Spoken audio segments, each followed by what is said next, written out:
Buenas tardes. Para Hospital de Salud Mental de Tijuana es un honor poder compartir esta nueva ponencia con todos ustedes. Hoy nuestra ponencia Crianza Abusiva y Personalidad, impartido por el psicólogo Yahvé García Flores. Es maestro en terapia cognitivo-conductual. Atiende padecimientos como depresión, ansiedad, trastorno límite de la personalidad, bipolaridad en el área de hospitalización. Actualmente nuestro coordinador del área de hospitalización del Hospital de Salud Mental de Tijuana. Bienvenido.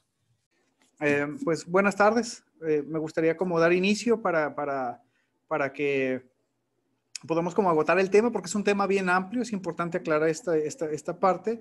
Es un tema bien amplio que de pronto pues pensar que lo podemos agotar en una hora es un poquito complicado, pero vamos a darle pues ya inicio propiamente para que pueda agotarse, y me gustaría, de ser posible, al final de la presentación dejar un espacio para preguntas y respuestas, y en caso de que no puedan ser respondidas todas en su totalidad, a lo mejor hacerlo vía correo electrónico. Bueno, el tema, como ya lo vemos, crianza abusiva y personalidad, eso es un tema bastante amplio.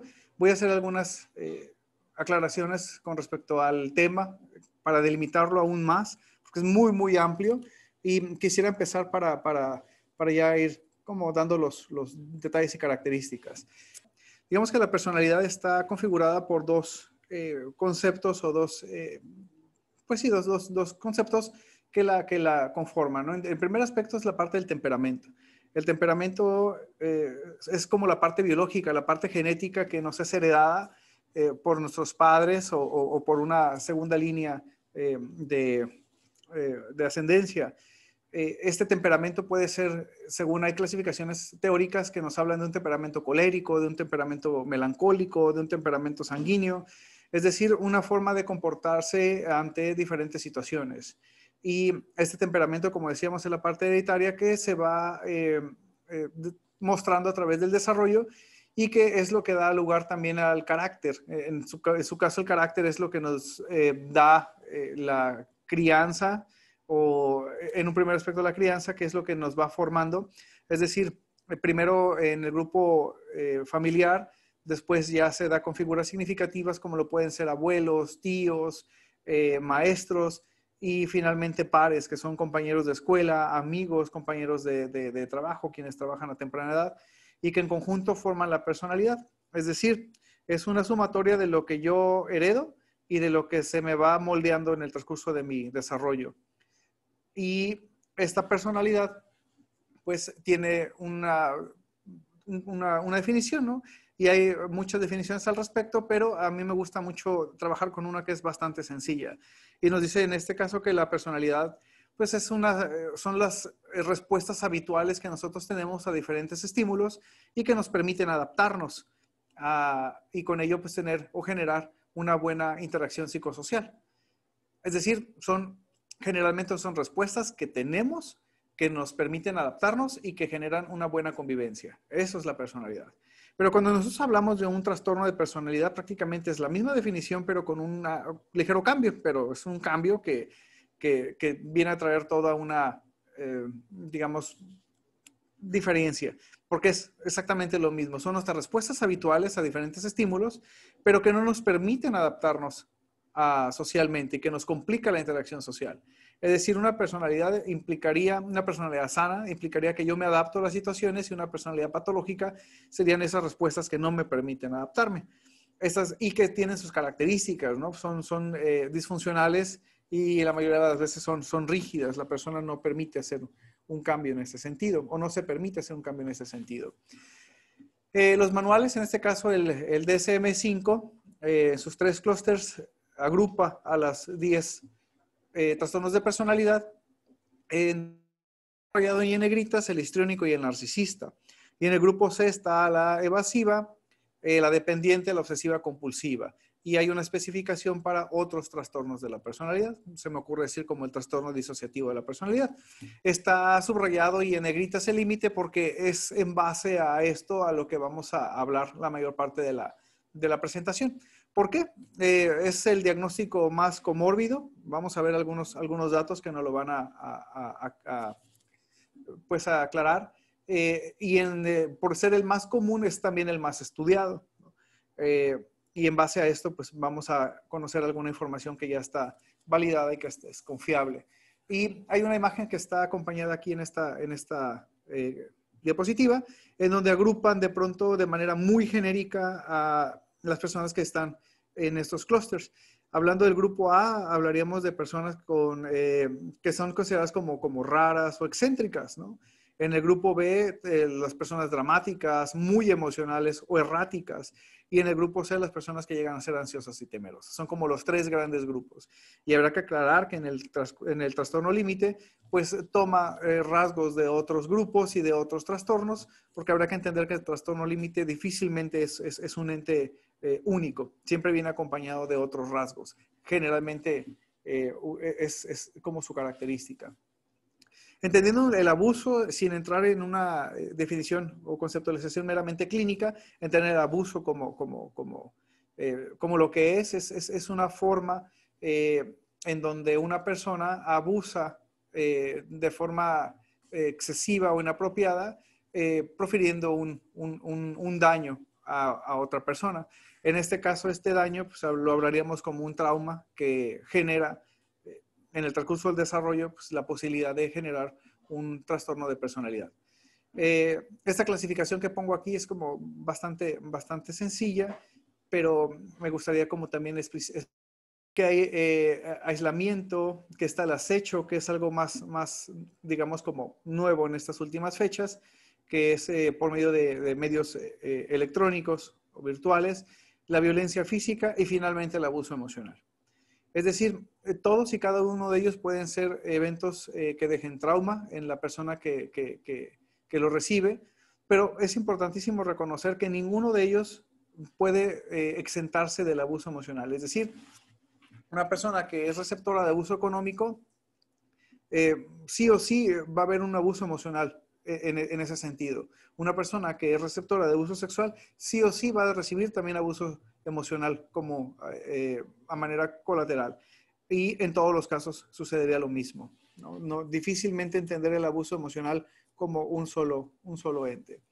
Y hablaba hace un momento que voy a hacer como esta aclaración o delimitación con respecto a lo que es el trastorno de personalidad, específicamente límite, borderline o inestabilidad de la personalidad, inestabilidad de la personalidad.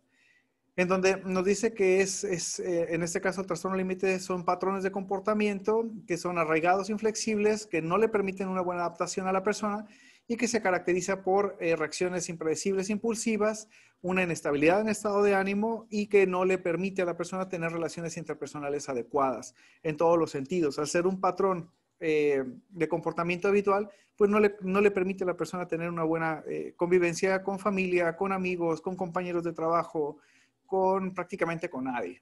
¿Okay? El TLP es un trastorno grave, es deteriorante, que representa el 20-40% de los ingresos hospitalarios. Este dato es ampliamente confirmable en la población que nosotros manejamos aquí en el hospital. Es decir, de verdad, entre el 20-40% de la población hospitalaria que tenemos aquí en el Hospital de Salud Mental de Tijuana tiene este diagnóstico. Claro, conmórbido con algún otro, lo vamos a ver más adelante, comúnmente depresión, ansiedad, es lo más común. ¿Por qué es un trastorno grave? Aquí nos explica el por qué. Aproximadamente el 84% de los pacientes diagnosticados con trastorno límite va a tener conductas suicidas y hasta el 8% lo consuma. Es decir, es un diagnóstico que no solamente altera la convivencia psicosocial, sino que amenaza la vida de quien lo padece. Hay diversos modelos del desarrollo que sugieren que ese trastorno está moldeado por una combinación de factores biológicos y ambientales, que era la explicación de lo que es la personalidad.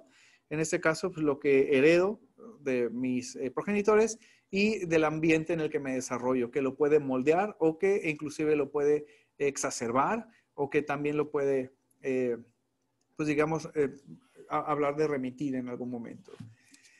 Hay algunas consideraciones generales que me gustaría tocar. Por ejemplo, me dice que existe evidencia que el diagnóstico se transmite de generación en generación, porque hablamos de que es un trastorno que es una condición, digamos, que tiene un factor de interacción social importante. Entonces, el solo hecho de convivir con una persona que tiene este trastorno, pues va generando cierto tipo de pautas. Y que si estas pautas se dan en el proceso de crianza, cuando el niño es es una esponjita que empieza a recibir todo esto como una forma de interactuar, pues generalmente lo va a aprender. Se puede heredar genéticamente, lleva a una impulsividad y una reactividad emocional. El otro factor adicional es el ambiental, crianza y experiencias únicas. El entorno social es de suma importancia para un individuo porque no solamente se basa en la parte genética, sino que puede desarrollar la parte psicopatológica en el ambiente en el que se desarrolla. La frecuencia del abuso emocional infantil y no el abuso sexual o físico no está relacionado de manera única con la gravedad de las características del TLP. Es decir, hablábamos de una serie de del abuso, pero en este caso es el emocional el que está más vinculado con la aparición y mantenimiento de los criterios diagnósticos. Por ejemplo, nos dice que los infantes con historia de abuso sexual infantil son más propensos a tener dificultades en la regulación emocional. Y entendemos que hay un criterio diagnóstico específico que nos habla de una incapacidad para regularse emocionalmente. Es decir, pareciera que ahí está la génesis de este diagnóstico. El efecto de las prácticas parentales es más notorio durante la infancia temprana, que es lo que les comentaba hace un momentito, ¿no? Hay un estudio que dice que en la etapa del desarrollo en la cual el individuo generen algunas cuestiones adaptativas en la adultez oscila entre los 7 y los 14 años. Es decir, es en esa etapa en la que habríamos de estar como más atentos. Claro, no quiere decir que debamos descuidar una etapa infantil temprana o ya en la adultez. Puede suceder que también se dé, siempre hay excepciones en ese sentido. Esta parte aquí vamos a entrar como algo más específico. Esta diapositiva nos dice que no es solo el abuso el que genera discordia psíquica, sino la experiencia de los padres como personas emocionalmente negligentes y no tanto como abusivas. Eso es algo que yo he escuchado muchas veces aquí de manera presencial.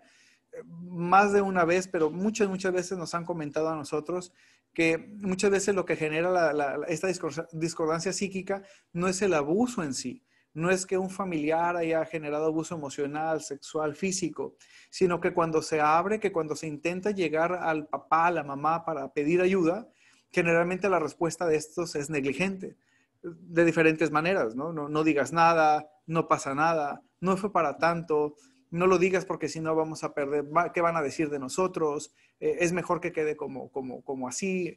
Entonces, en este sentido, se configura, ¿no? Ya es el abuso por sí y el hecho de no recibir el apoyo buscado cuando se habla, que implica, a final de cuentas, una especie de enseñanza, ¿no? Por eso para el adulto TLP de pronto es complicado, ¿no? El poder decir cómo se siente o identificar cómo se siente. ¿Por qué? Porque no ha habido como una enseñanza adecuada del contacto y de la expresión emocional. De acuerdo con estos modelos, existe un fuerte grupo de literatura que indica una asociación entre el TLP e historia de abuso en la niñez.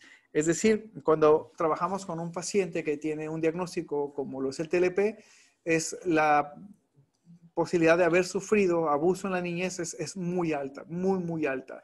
Me dice que hasta el 91% de las personas con diagnóstico de TLP reportaron haber experimentado algún tipo de abuso infantil. Y nosotros aquí lo escuchamos. Justo hoy en la mañana escuchaba de por lo menos 2 personas que decían que ellas nunca lo reportaron hasta la adultez. Y hasta la adultez posiblemente porque tuvieron una dificultad con su pareja, pero no durante el proceso del abuso, no durante el proceso de desarrollo. Existen algunas características específicas, por ejemplo, una exposición del niño a un entorno emocional invalidante. Esta crianza restrictiva emocionalmente en donde se le enseña al niño o a la niña que no llore, que no esté triste, que no debe enojarse, o inclusive, ¿no? De pronto hasta contento o por qué tan sonriente. Y esto le indica de pronto al niño una confusión de no saber si es bueno o no contactar con la emoción. Existe también mucho la parte de la crítica o un cuestionamiento excesivo y hasta la ridiculización. Hay una mala percepción de la madre hacia las emociones del niño. Hablábamos de esta coloquialmente dicho, ¿no? Cadenita. Si la mamá de pronto no tiene estas habilidades, difícilmente se las va a pasar al niño o a la niña. Entonces le enseña de alguna manera su forma de solucionar sus problemas sociales. Hay técnicas específicas para el manejo de la empatía porque para algunas personas les es complicado, ¿no? De pronto el identificar cómo es que la otra persona se siente. Y eso sería como uno de los principales factores para manejar una crianza adecuada. Siguiendo un poquito con los datos de lo que representa el abuso, hay estudios realizados con mujeres con trastorno límite que arrojan que tuvieron experiencias más severas de abuso en comparación con sus hermanas sin TLP, sugiriendo que la severidad del abuso está asociada con el trastorno.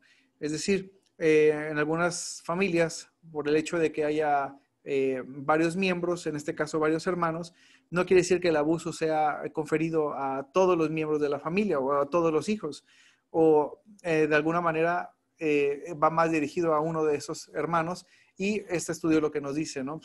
Ejemplo muy claro, son 3 hermanos y sobre uno, ya sea por ser el mayor o el menor o el más inteligente o el más capaz, sobre él o ella se llevan a cabo estas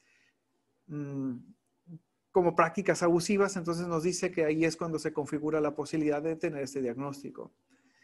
Los diferentes tipos de abuso rara vez ocurren en solitario, sin embargo, en el caso del acoso sexual durante la infancia, rara vez ocurre en ausencia del abuso emocional, que es lo que comentaba al principio. Cualquier tipo de abuso va a ir acompañado de abuso emocional.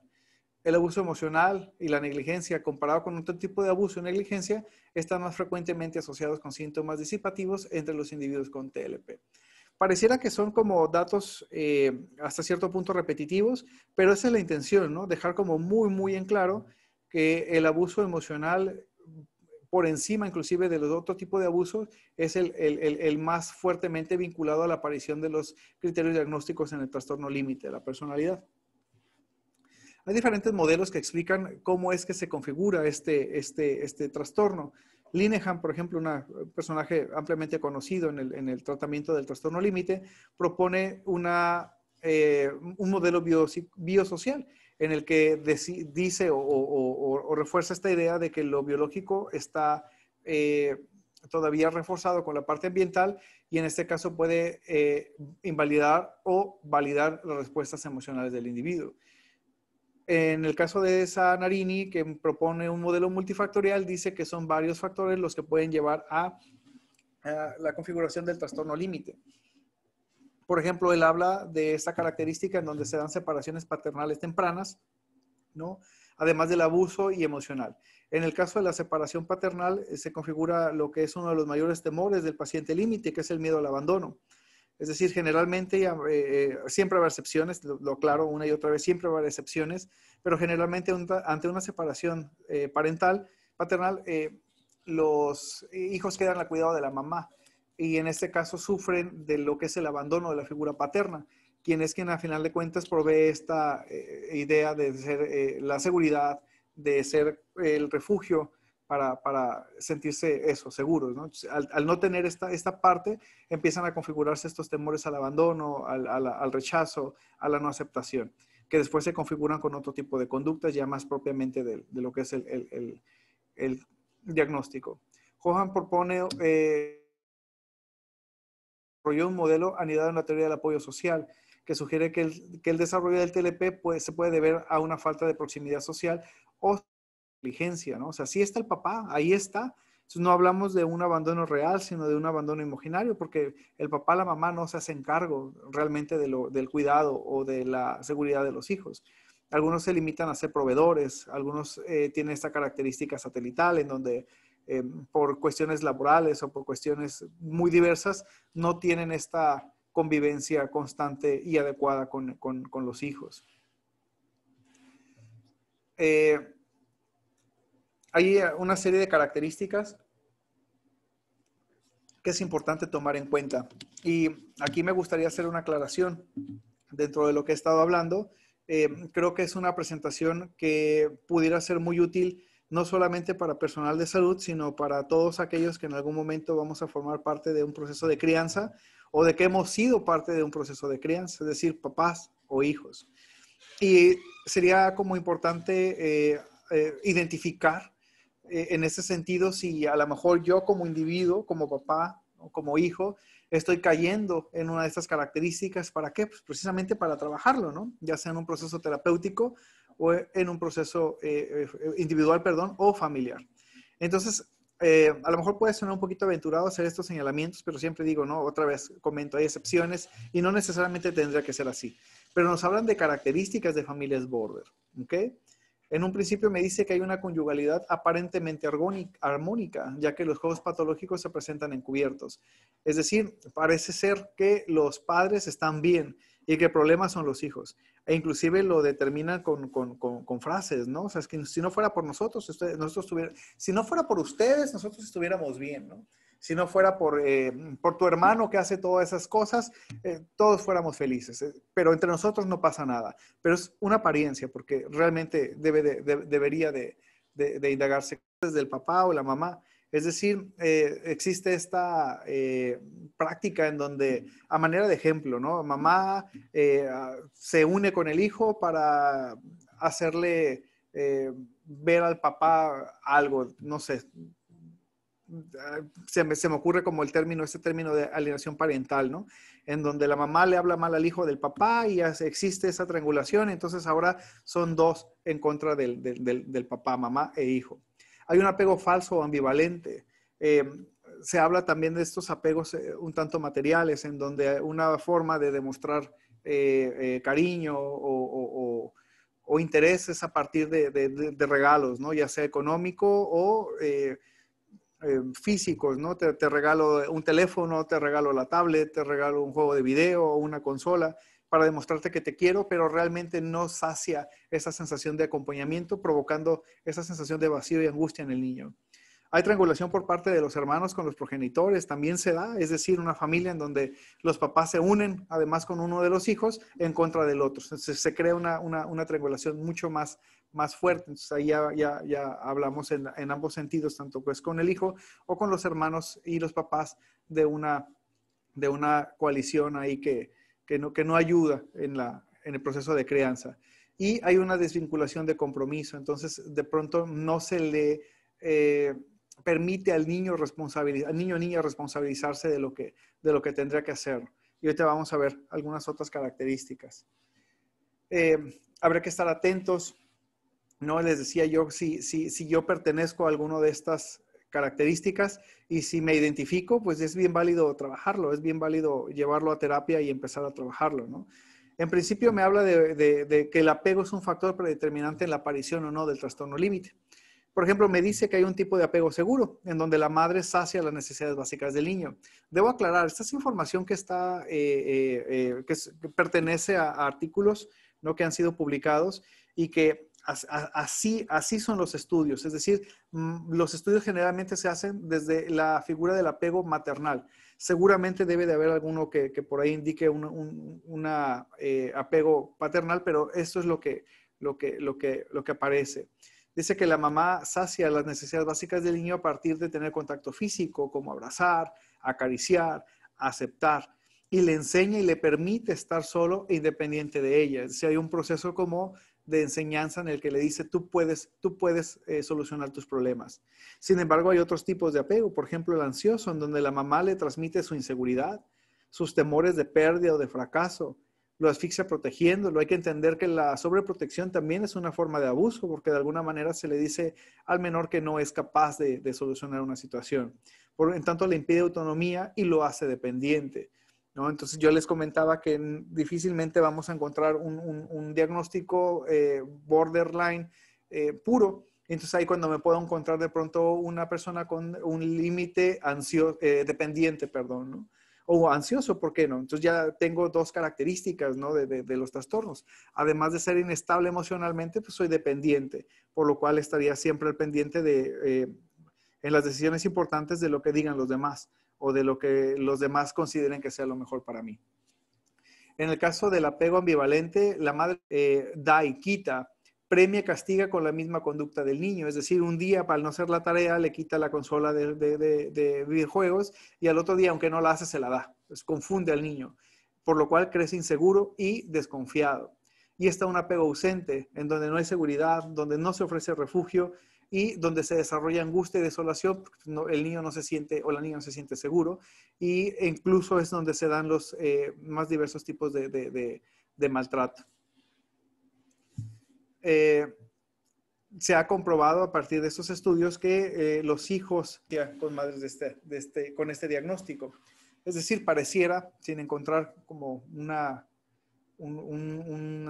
estadística puntual, que el hecho de ser criado por una mamá con TLP es muy alta la posibilidad de que sea un hijo o una hija con las mismas características, lo cual implica que va a haber una deficiencia en el desarrollo psicoemocional y social, así como prácticas de crianza muy características. ¿Okay?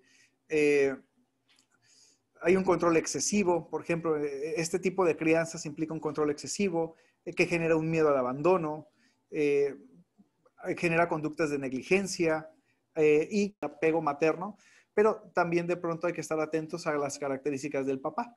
Y esta es la evidencia que encontré como de especificaciones muy claras de cómo son el papá en la crianza border. Me dice que es un papá rígido, que es un papá frío, distante, a veces hasta lexitímico. ¿Qué quiere decir esto? Que se le complica expresar emociones. Este tipo de papás en donde no genera esa confianza para acercarse, platicarle algo, porque papá siempre tiene esta característica, pero paradójicamente es amoroso es decir, sí puedo contactar con la emoción y sí puedo demostrar mi amor, pero a otra figura, no hacia el hijo, hacia la hija. Entonces eso también genera confusión y nos da esta sensación como de cercanía y de confianza para poder tener un acercamiento adecuado. Estábamos viendo nuestras características, haciendo una recapitulación, ya miramos lo que es la personalidad, ya vimos cómo se conforma por el temperamento, por el carácter, entendimos de manera pues sencilla lo que es el abuso y hicimos como este hincapié especial en la parte de que el abuso emocional es el que más evidencia hay a manera de ser como un precursor o un generador de un trastorno de personalidad específicamente límite. Ya vimos que hay diferentes tipos de trastornos, pero que rara vez hay un trastorno límite. Y empezamos a ver algunas de las características que generan dentro de la crianza, ya sea maternal o paternal, la configuración de este trastorno. Entonces empezaríamos a ver de alguna manera cuáles son los efectos que pueden ocasionar este tipo de crianza. Y lo vamos a dividir en etapas. En esta primera etapa de la niñez temprana, que oscila entre los 3 a los 36 meses, ¿no? Es aquí cuando nos empezamos a sorprender cómo emocional es esta edad. Por supuesto que puede ser. Ya el niño se empieza a mostrar menos atento, ya empieza a tener menos interés y ya no quiere interactuar con su mamá en el juego libre. Ya hay miradas cargadas de aversión y de aturdimiento. Ya el niño ya empieza a expresar cómo se siente a través de su mirada. Ya hay una menor responsabilidad ante la madre. Ya hay una falta de regulación emocional en situaciones interpersonales. Es decir, ya inclusive el niño ya se empieza a mostrar distante. Ya no hay esta unión, no solamente emocional, sino incluso hasta física. Y ya hay una peor recuperación en su recuperación, ahí se escucha un poco redundante, después de una interacción. Esto ya es una característica del paciente border. Es decir, todos somos susceptibles a contactar con las emociones y que a estas nos afecten. Pero en el caso del paciente border, de pronto es muy sensible, muy sensible, y contacta de manera muy intensa y se le dificulta llegar como a su estado basal nuevamente. Entonces, pareciera que son de riesgo. Entonces, estas empiezan aquí, en esta etapa. O sea, estamos hablando de un niño o niña de 2, 3 años que ya puede tener este tipo de conductas y que a veces dentro de la crianza se normaliza, ¿no? Ay, es que es bien enojón. Ay, no pasa nada. Dale lo que quiere. Y empieza esta conducta manipulatoria que configura ya más adelante lo que es ya el diagnóstico. Después viene una etapa de la niñez intermedia entre los 4 y 7 años en donde ya se muestra la pobre regulación emocional. Ya aquí el niño o la niña ya no puede controlar sus rabietas, ya no puede controlar su enojo, ya generalmente lo empezamos a ver, es decir, no logra salir de la emoción de manera efectiva.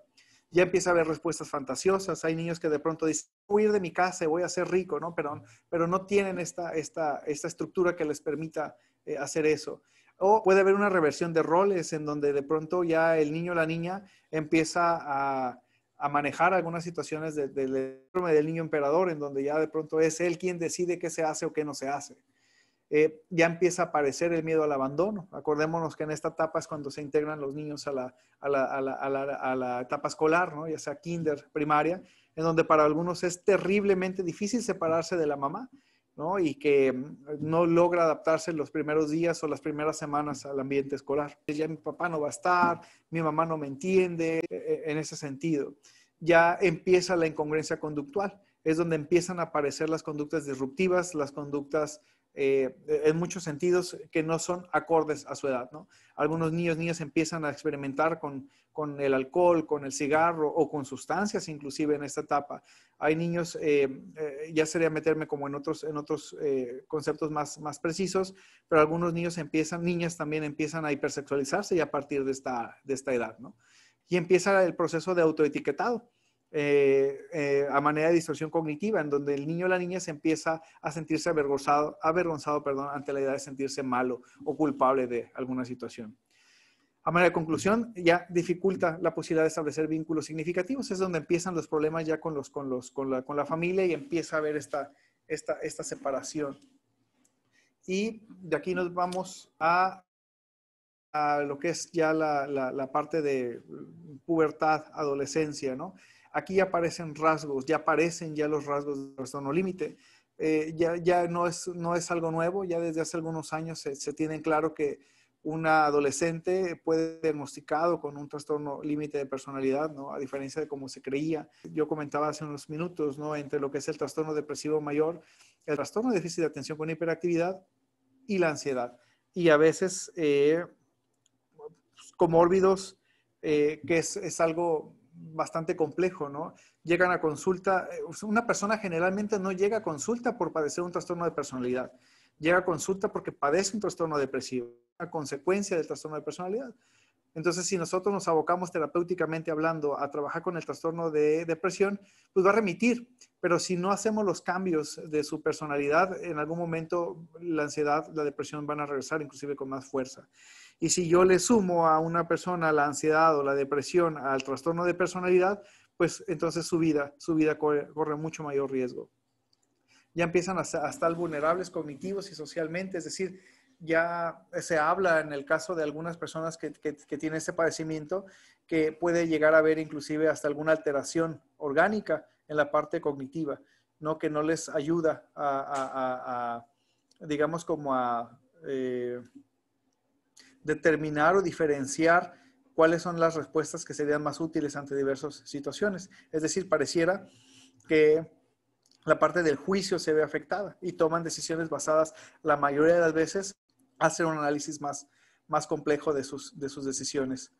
Ya empiezan las tendencias a responder con rumiaciones, actitudes disfuncionales. Ya empieza la autocrítica, el apego inseguro y empiezan los problemas de atención, delincuencia y agresividad. En ese último decíamos, ¿no? En donde ya la persona, ya el adolescente ya rompe reglas, empiezan las peleas, empiezan las suspensiones escolares, la expulsión de la escuela, empieza el uso de sustancias que implica ya una regla socialmente establecida y que ya empieza a tener consecuencias. Es decir, en la etapa temprana a lo mejor el niño no hace la tarea o rompe algo y realmente no pasa nada, no se pone límite, no hay una consecuencia, se da continuidad en este sentido y cuando es adulto, cuando rompe una regla que está socialmente establecida, generalmente va a tener alguna consecuencia, inclusive hasta legal. Es frecuente que haya detenciones en este sentido.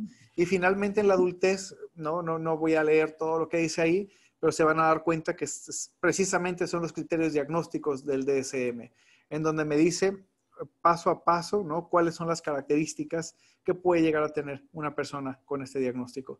Y específicamente hay que entender que la gravedad de este diagnóstico gira en torno a que su integridad o su vida están generalmente en riesgo, ya sea a partir de conductas autolesivas, directas o indirectas, o amenazas de vida también directas o indirectas. Entonces, por eso es importante tener en cuenta todo este proceso formativo, porque si no se lleva a cabo una moderación en este proceso y no generamos un apego sano, Entonces, esto es con lo que nos vamos a encontrar en algún momento, ya sea en consulta, siendo profesionales de la salud mental, o en la familia. Entonces, esta diapositiva, como les comentaba, es en donde se enumeran los criterios diagnósticos, ¿no? Y que debe de haber, en su caso, algunas características para configurarlo.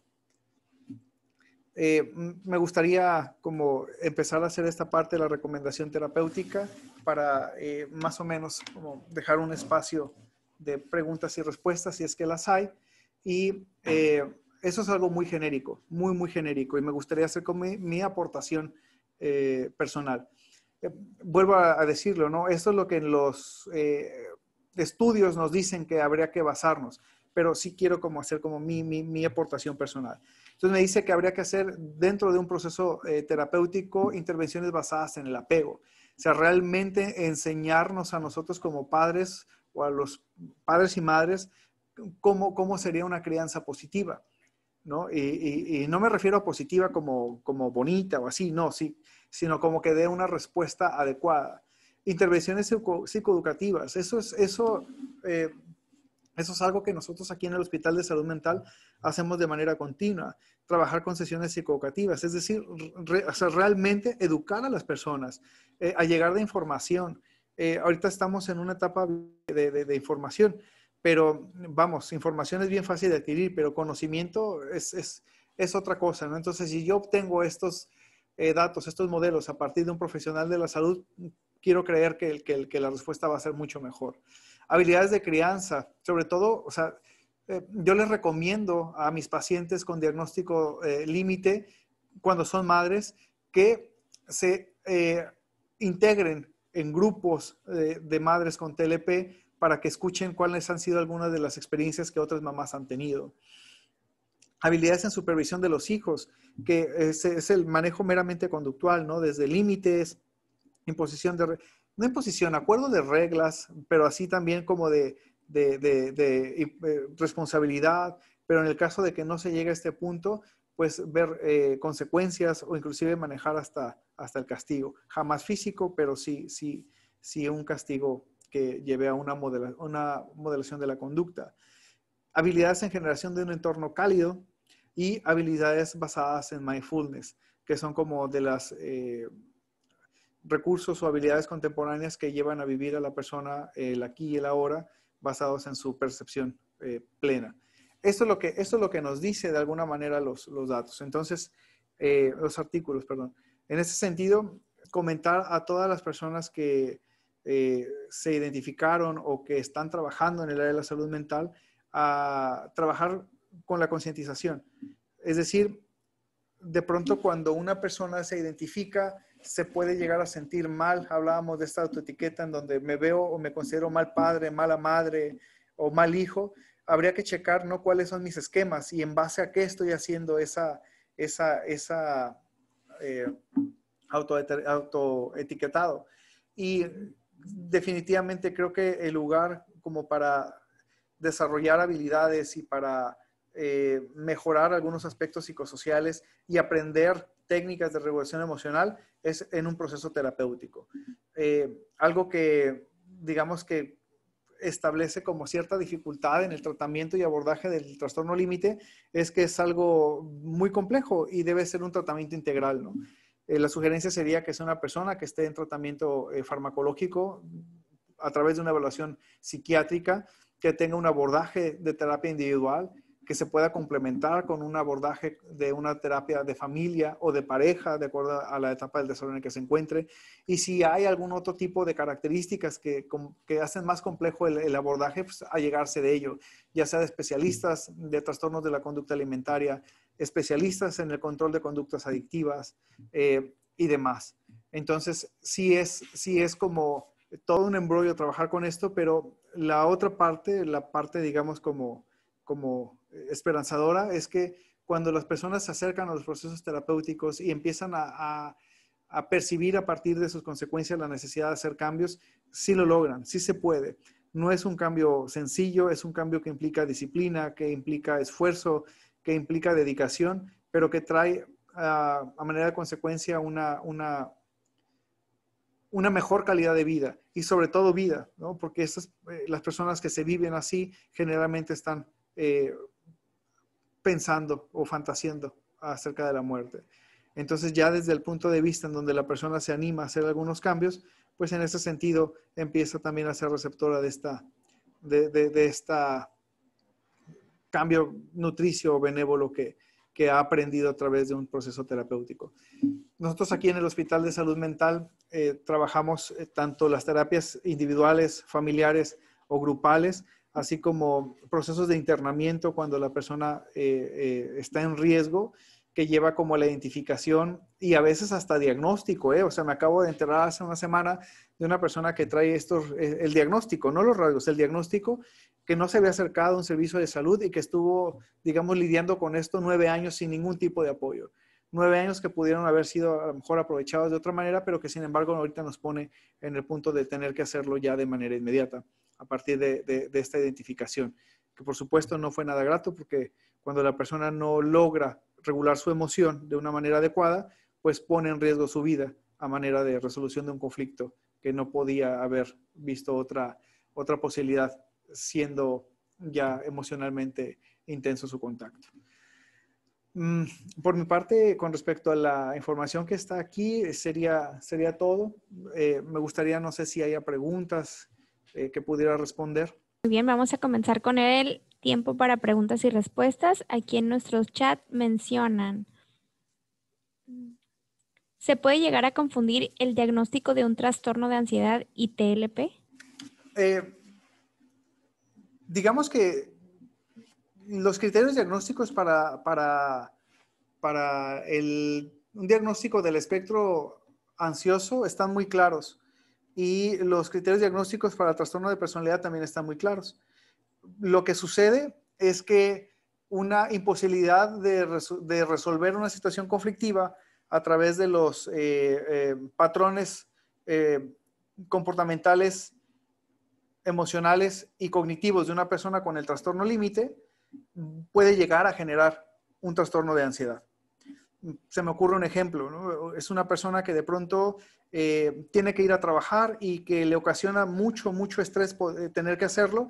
Entonces, en el trabajo lo que va a mostrar, ¿no? Si es como en este sentido, lo que va a mostrar en el trabajo son los síntomas de ansiedad, ¿ok? Pero lo que está generando el síntoma de ansiedad es la poca capacidad la poca capacidad de poder interaccionarse a nivel social, que son habilidades que no fueron dadas en su proceso de crianza. Es decir, yo hablaba de la posibilidad de padecer un trastorno límite con algunas características, no sé, se me ocurre en este momento, esquizotípicas, por ejemplo, ¿no? Entonces ya hay esta falta de habilidad social, pero que se muestra a manera de ansiedad cuando la persona está en el momento. Clínicamente hablando, sí es muy sencillo de distinguir cuando es ansiedad y cuando es el diagnóstico de personalidad. Pero en ese sentido habría que acercarnos a un servicio de salud, pues, para identificarlo. ¿Qué hace que un padre tenga un comportamiento lexitímico? ¿Es una característica? No es como que qué es lo que hace que el papá tenga esta característica o por qué se muestra así. Habría que entender que el hombre suele ser más dado a tener una crianza emocionalmente restrictiva, ¿no? Yo hablaba de estas como mensajes en donde se dice: los hombres no lloran, el hombre no tiene que tener miedo, el hombre, o sea, tiene que estar bien, si te enojas pierdes. Entonces de pronto esta característica pareciera que se configura en la adultez y lleva a tener estas falta de expresión emocional. Entonces no es como que lo lleve, sino que es una respuesta a un proceso de crianza. Por eso decía, ¿no? Como esta cadenita que va pues configurando que de padres a hijos se vaya como dando la estafeta de lo que es el diagnóstico. En este caso, de esta característica lexitímica también se puede trabajar en un proceso terapéutico. Digamos que las pautas de la regulación emocional de manera sencilla son 3, ¿no? Primero, identifico mi emoción, después regulo mi emoción y después expreso mi emoción. Cuando generalmente lo hacemos prácticamente al revés, ¿no? Primero expreso, después identifico y al último quiero regular. Ya cuando dije, ya cuando actué, y como después viene la culpa, ching, ¿qué hice? ¿No? Entonces, en ese sentido, primero sería como identificar. Importantísimo identificar la emoción, ¿eh? Porque muchas personas creemos a veces que estamos contactando con una emoción cuando en realidad no es así, porque a veces la enmascaramos o a veces pretendemos estar contactando con una emoción que realmente no lo es. Para ello también sería importante acercarse a un proceso terapéutico. ¿A qué se refiere cuando habla de que se generan pautas? Mm, quiero pensar que fue algo que comenté durante la parte del identificar el tipo de abuso y las respuestas que éste genera. Es decir, una pauta es como una respuesta a algo, ¿no? Entonces, si yo soy o fui receptor de abuso, pues en algún momento puede darme la posibilidad de generar cierto tipo de conducta. La conducta humana es tan impredecible que, por ejemplo, me preguntaban hoy en la mañana, una persona que fue abusada de manera física, ¿puede ser violenta físicamente? Y le decía, no puedo asegurarlo de una manera fehaciente, pero yo he observado que sí, ¿no? Porque, digamos, ser receptor de abuso es una cuestión de injusticia. Entonces, si a mí alguien me golpeó de chiquito, puede ser que en algún momento, ya en mi adultez, sea la pauta que yo aprendí, el abuso físico hacia mis hijos. Ahí es cuando me refiero. Yo creo que es esta relación, ¿no? Lo que recibo y lo que yo doy como respuesta. Excelente. Al parecer hemos concluido con las preguntas y respuestas. Agradecemos la participación del psicólogo Yahvé García Flores por su ponencia y los invitamos a conectarse el próximo miércoles en horario de 2 a 30 horas por medio de nuestra plataforma Zoom. Para mayor información, enviar un correo a enseñanza, igual es dejar el correo electrónico por medio del chat o comunicarse a los teléfonos 607-9090, extensión 208.